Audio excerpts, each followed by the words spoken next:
Hi hello அஸ்லாம் வலைக்கும் பிஎம்எஸ்ல இன்னைக்கு நீங்கள் பார்க்க போகிறது அமீரகத்தில் பயங்கர மழை அப்படின்னு சொல்லிட்டு இவங்க எல்லாருக்கும் தெரியும். ஸோ இங்கே உள்ள அத்தாரிட்டி அதை எல்லாம் ஆல்மோஸ்ட் கிளியர் பண்ணிட்டாங்க. அங்கங்கே கொஞ்சம் கொஞ்சம் தண்ணி இருக்குது, அதையுமே கிளியர் பண்ணிட்டு இருக்காங்க. கூடிய விரைவில் எல்லாத்தையும் சரி செஞ்சுருவாங்க. ஏன்னா அதுக்கான அனைத்து வேலைகளும் துரிதமாக நடந்துகிட்டு இருக்குது.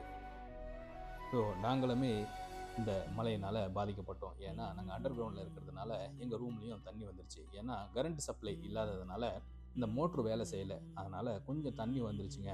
ஸோ எங்கெங்கேயோ ரூமில் தண்ணி வந்துச்சு அப்படின்னு சொல்லிட்டு ஒரு நியூஸாக தான் நான் பார்த்துருக்குறேன். ஸோ எங்கள் ரூம்லேயுமே தண்ணி வந்துச்சு, பெரிய பாதிப்பு இல்லை அப்படின்றாலும் கூட. ஸோ இது எங்களுக்கு ஒரு புது அனுபவமாக இருந்துச்சு. ஸோ இன்றைக்கி நாங்கள் என்ன குக் பண்ணோன்னா சிக்கன் கிரேவி தான் வச்சுக்கிட்டோம். இந்த சிக்கன் கிரேவி வேலைக்கிழமை நைட்டுக்கும் வெள்ளிக்கிழமை லஞ்சுக்கான சாப்பாடுங்க. ஸோ இப்படி தான் எங்கள் வெளிநாட்டு வாழ்க்கை போயிட்டுருக்குது. நம்ம சேனலில் புதுசாக பார்க்குறவங்க சப்ஸ்கிரைப் பண்ணிக்கங்க, லைக் அண்ட் கமெண்ட் பண்ணுங்கள், ஃபேமிலி அண்ட் ஃப்ரெண்ட்ஸ்க்கு ஷேர் பண்ணிவிடுங்க. வேறு ஒரு வீடியோவில் சந்திப்போம். நன்றி.